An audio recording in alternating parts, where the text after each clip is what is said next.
Good evening. It's 6 o'clock on Friday, March 3rd, 2017. Welcome and thank you for joining us tonight for the English edition of Aura News, where we bring you today's top stories translated into English every weeknight.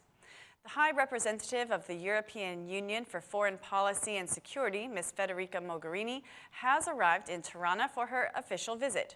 She began her visit by meeting with President Bouffier and later with students of Erasmus. She then held a meeting with the Minister of Foreign Affairs with plans to meet later with the DP chairman, Lulzambasha. Initially, meeting with the DP chairman was not included in her agenda, but Aura News was informed that the EU ambassador intervened to make the meeting possible and is expected to be held in the coming hours. Representative Mogherini also will meet with the Prime Minister and the Assembly Speaker, along with several heads of parliamentary groups in the Assembly building. Some opposition members are predicted to be present as well. Mogherini's only communication with the media is scheduled for after the meeting with the Prime Minister, where they will hold a joint press conference. However, she has stated that she will not accept questions from journalists. Today marks the opposition's 14th day of protest, and the Prime Minister and Assembly Speaker, majority allies, both officially invited the Democratic Party to dialogue.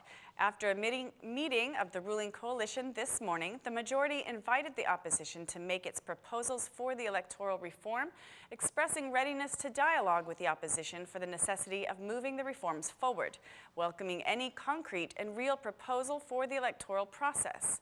The leaders of the coalition also expressed readiness to dialogue with opposition representatives in Parliament or any other table of discussion.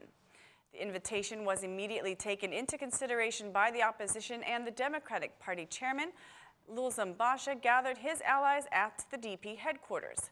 In its response, the opposition says it is willing to have a real dialogue and expressed four main requests, which reads, considering the current critical moment for Albania and the Albanian people, where crime and drugs, which are connected to the government, are risking free elections, the opposition's coalition expresses readiness for a real dialogue with the representatives of the ruling coalition, with the aim to create the conditions for free and fair elections through a government with a wide political support, which should guarantee 1. Complete implementation of the decriminalization law, 2. An efficient fight against drug trafficking and organized crime, 3. Preparation for fair and free elections, 4. Implementation of the judicial reform according to the constitutional definitions of July 22nd. The majority responded to the opposition, reiterating its willingness to dialogue, saying, "We have so much to discuss about the opposition's proposals. We are willing to discuss with the opposition in Parliament, in commissions, or wherever the Democratic Party wants. The government and the opposition should always dialogue when considering major reforms and for the issues that are the citizens' interest," reads the majority's response. It remains to be seen whether there will be a meeting between the political parties.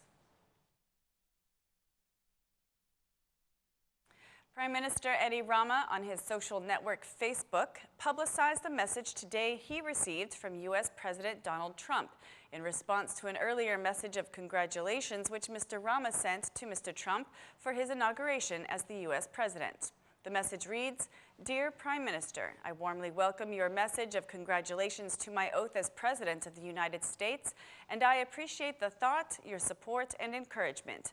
We have challenges ahead which I am convinced we will overcome through common partnership.